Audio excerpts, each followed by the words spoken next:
Yeah, small talk. What are we talking about? Lately, How are you doing? things are Catching up. good. Yeah, catching up. Things are good. Been I don't know, trying to build out the FlowPoint method. Honestly, off-season training started, as you know, Yep. a little over a week ago. I'm actually doing the training. Jenny's got me going. I'm not. I don't have delusions of grandeur or anything that I'm ever gonna ski short line again. But the off season training, I think is so good for skiers. But and that's exactly what I need to be doing anyway. So I started the off season training. So I'm doing the same training that our FlowPoint Method members are doing every week through the app. So it's good. I mean, but give me a sense, like, I know it's been a few years, but you must have tried, some 38s on a ski that with the boot. Like, can you do it? Oh yeah, I think I could do it. I mean, at Hilltop, August, I Yeah. was on a Omega Max, the new Omega Max. It's too big Yeah. for me. Same size as CP. I was on a 67. I probably need like a 65. But Wade was in the boat. I haven't tried 35 off in a while, and it's 34 miles an hour. But I went out and I shortened to 35, and it's fun. 32 off gets boring after like three passes, but it doesn't make me hurt.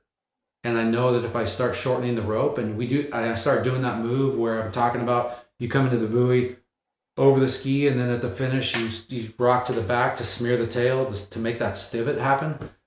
That's what hurts my back, is that uneven loading of my hips. Yeah. So Yeah, I see. I don't know. I mean, I could do it. If you shot me up with cortisone in my low back, I feel like it would be ugly. I feel like I mean, I haven't done it in 10 years, 9 years, but I feel like if I had two or three sets, I could run 39 at 34. I could just go out and hammer out a 39. But Let's do it. no, it wouldn't be pretty, and it Let's wouldn't. do it. Let's convince someone in Chico to shoot some cortisone into your back, just for our own enjoyment. Why? Then Be maimed for the rest of my life, man. no, It would be well, fun. I miss be that. good. I miss that feeling. I think I know, like, so I listened to Elizabeth's podcast, by the way. That was great. Also, 55 Thanks. episodes now, dude. You're crushing. Unbelievable. I'm What a I'm service trying, man. to the sport. Yeah, Cheers. it's awesome. Thank you. Um, but I see an intense individual, like extremely intense. And I know it's within the context of a water ski podcast that she talks about it. But sometimes now being on the outside of the competition scene for like 8 or 9 years, for me, my head's just a little bit more compromised. In other words, I see it from the outside. So it's hard to it's hard for me to think like a tenacious pro skier thinks. In other words, it's hard for me to be like, ski, ski, ski, ski. That's all that matters. How am I going to be better? What do I need to do to game, this portion of my technique or this portion of my approach to competition skiing?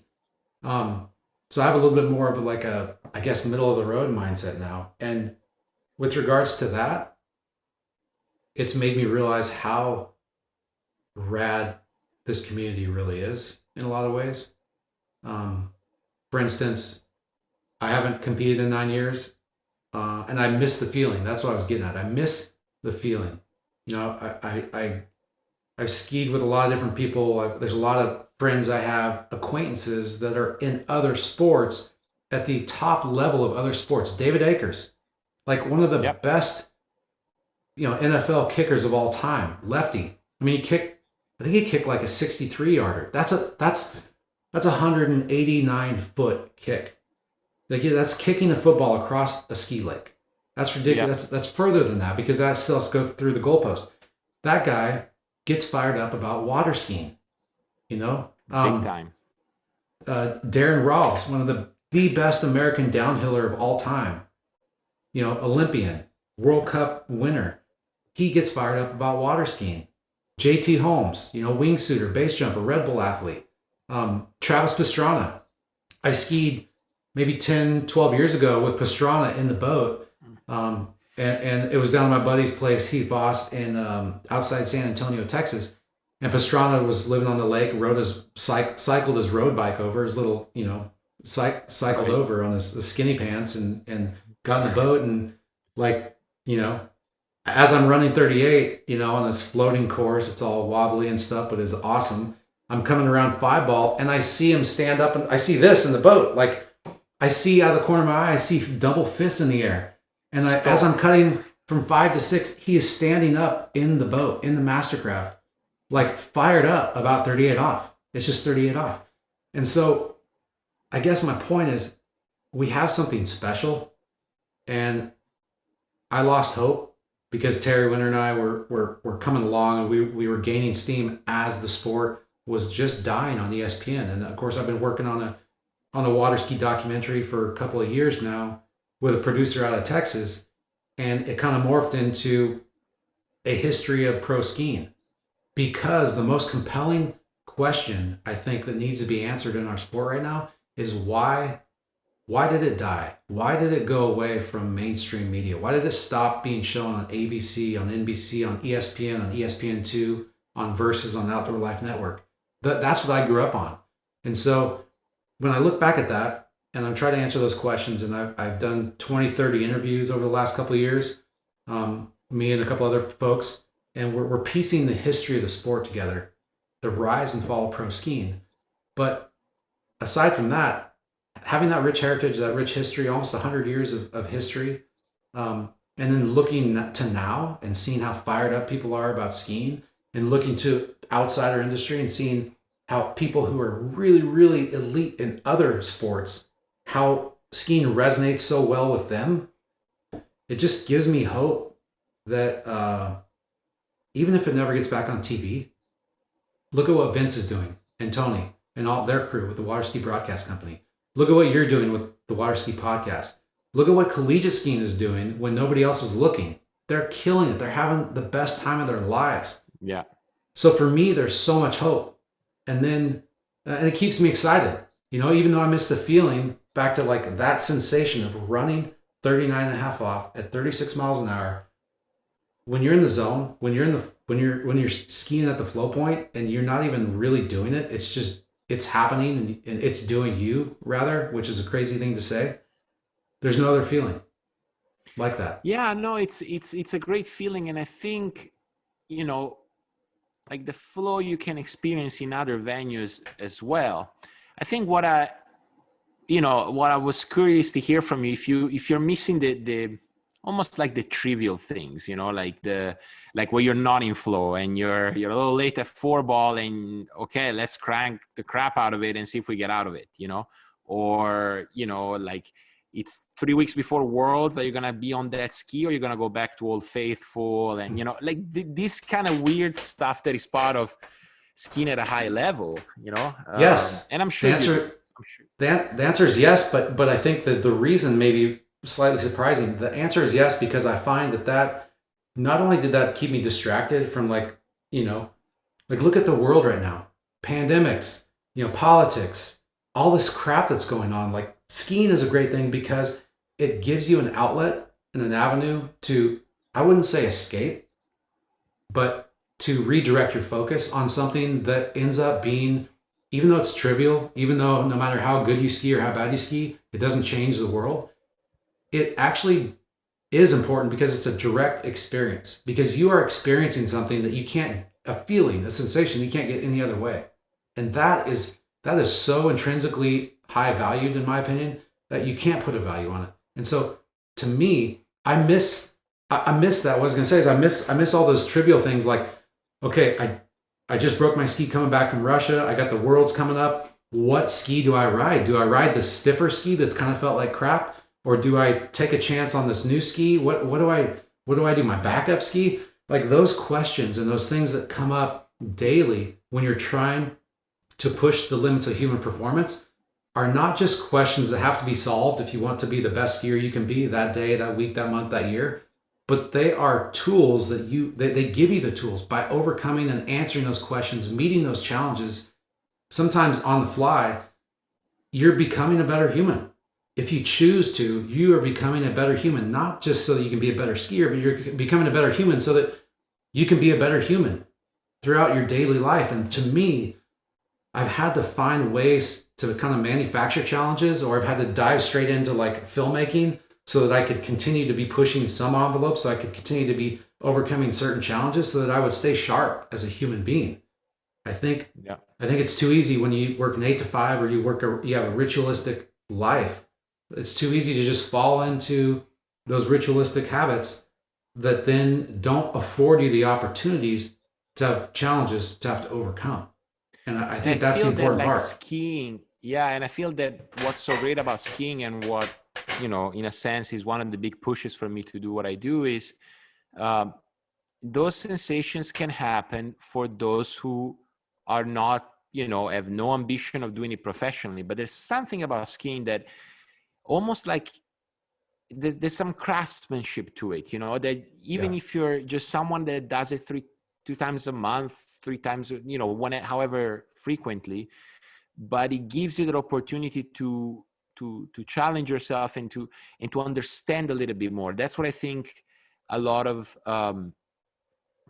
like who I was talking about this with. Like there's a sense in which you never stop learning. Okay, sounds great, but in skiing is really true. Like Yeah. if you ask someone like Willie, who has been doing it his whole life and quite solely focused on that, if he knows a whole lot about skiing, chances are he's probably going to answer, I'm trying to understand, like I'm trying to figure it out, and that's arguably, to my opinion, the person who's actively skiing who has spent the most time and effort trying to understand it, right? But so take that to the amateur, like I can give you an example. I have one of the most famous gynecology researchers and like primary at a hospital here. Like she's worldwide famous, and she loves to take that little time out of her week, like squeak here to the lake to get a set, and to her, like, she's slalom tricks, great skier, but loves that challenge, so you could argue, yeah, it's a escape like any other from work life, but it isn't like any other, No. and I feel that if we continue to show and let people hear how cool it is, then hopefully the base will keep enlarging, Widening. and I Yep. think that's a precondition for all I've got to realize it's a precondition for everything else to grow, right? Yeah. um, that base has to keep growing, so I I'm gonna I continue. I feel like you've got the right approach. I feel like you've got a good following, dude. And I think just more media, more conversations like this, more information is and making it okay to just go take a ski ride, because often it's like you said, it's people who are doing high level stuff or important things, quote unquote important things, also still find time to do this. And I think as much as sometimes there's a guilt associated with taking too much time to go ski for certain people, Yeah. it is a form of meditation, in my opinion. A meditation can take many forms. This is a physical form. Yoga is a physical form of meditation, but this is a different type of a physical form of meditation that I think is so important to have in your life, your daily, weekly life, that in and of itself can't be overstated. You're not doing it to become a better person, but just by going and seeking a sensation, by going and trying to seek a better performance on the water, whether you're a pro or you're an amateur, you indirectly come out the other side with more tools and feeling better about life in general. And I was going to Yep. say, I miss the feeling. I still feel what it's like to go run short line. But you asked me, what do I miss? I would tell you the things I missed are being replaced by things like still being able to be in the sport, still being able to cover it through FlowPoint TV, now being able to offer 25 plus years of technical knowledge, how-to knowledge, how skiing works, and team up with Jenny with the FlowPoint method. I think that this now is a paradigm shift we're trying to create, where instead of just going and skiing with your ski buddies and having that be enough, like if you really, really, truly want to be the best skier you can be with the limited amount of time you have to dedicate to it, here is the shortest path to the best skier you can be by Yep. doing the fitness, nutrition, mindset, equipment optimization, lifestyle choices. Like these are the things you can do, and that feels really good. But almost the most important thing for me is at a time where somebody I'm really close to, my older brother, somebody I've looked up to my whole life, has been battling different forms of cancer for 5, 6, 7 years, and oftentimes in between chemo rounds of chemo, like I'm looking at the doc. He walks. He has enough energy. If he does, he will have enough energy. He'll walk to the dock, 150 yards from his house. He'll get in the boat with Terry, and Terry Winter's living close by now, and Terry's skiing pretty much every day. And it's given my brother something, a way to stay connected, a way to stay tethered to reality, and it's given him it's given him a lot. I mean, this is a big dog champion. Like he won big dog events. He skied pro events back in the day. It's given him something to look forward to every day, and it's kept him, in my opinion, alive. And that can't be understated. Wow. And it's been tremendous to see. Wow. Yeah. I mean, I imagine just even witnessing that is powerful. Yeah. So what's going on? Last question. It's a question from me to you. What's the latest? I see it's dark. It's probably past 1 a.m. I can see, No, it's 11. time It's for bed. 11 p.m. It's Okay. 11 p.m. Right. This whole lockdown, although things are easing up here, I stay awake way too long. Like I go to bed at 2:30. It's not advisable. But yeah, it's 11 p.m. We're winterizing the boats in a couple of days. It is cold. Yeah. So we're gonna take probably sadly like a month and a half to 2 months off. But no, things are well. I mean, I can't see the dock from my house. That's unfortunate, but I can bike to the dock in like 3 minutes. I'm basically Almost at the end just of the as lake. good. Yeah, no, it's pretty good. It's pretty good. Yeah.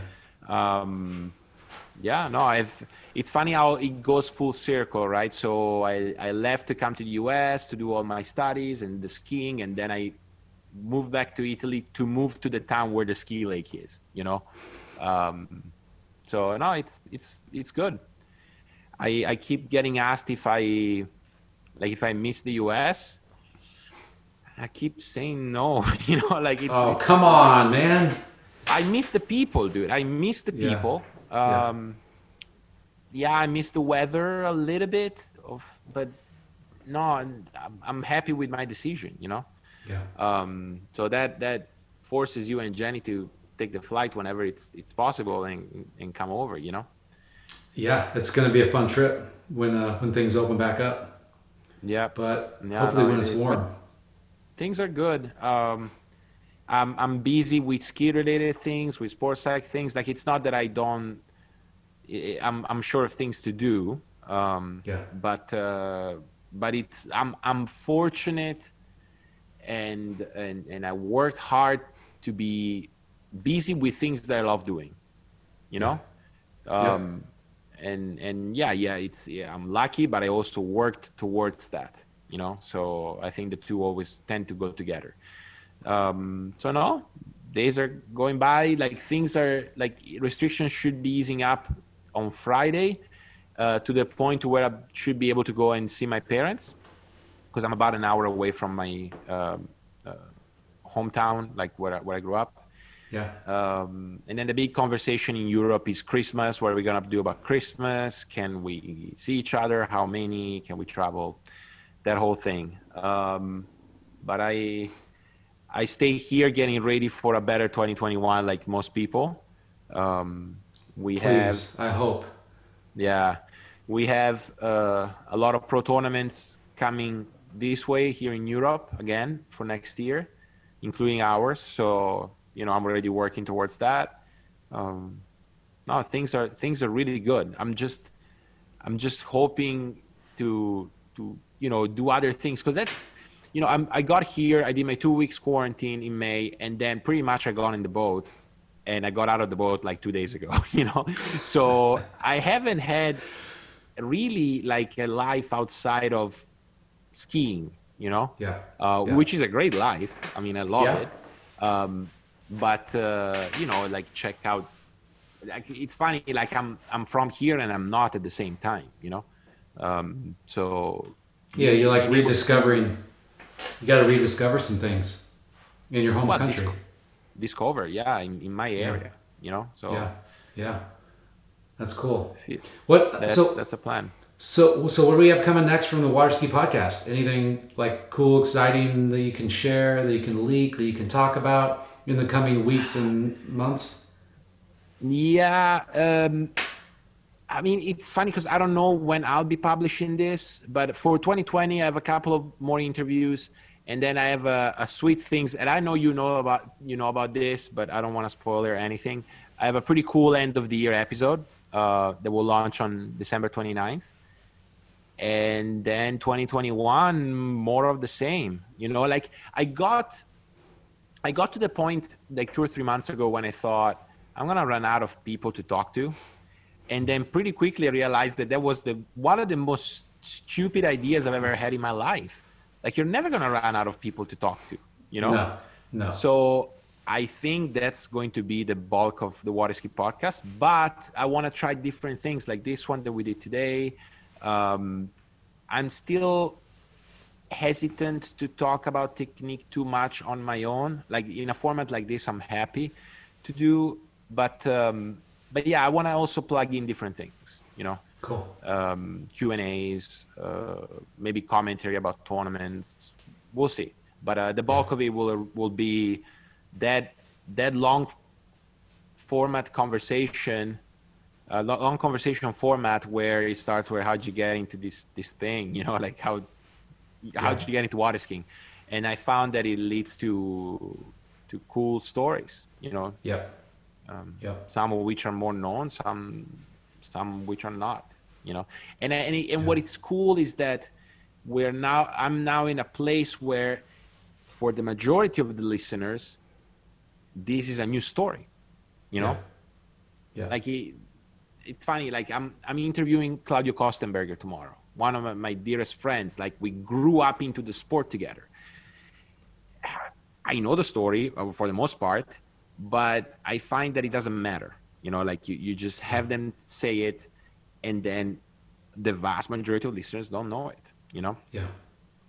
Well, that's who we're trying to do this for. These things we're trying to do it for people who are not maybe as informed, or who aren't as connected, and who don't know these people. You know, I was talking to Terry Winter a couple of weeks ago, and it was basically like how important it is to tell the stories of who's in the sport, because we used to do that, and now we don't do that as well.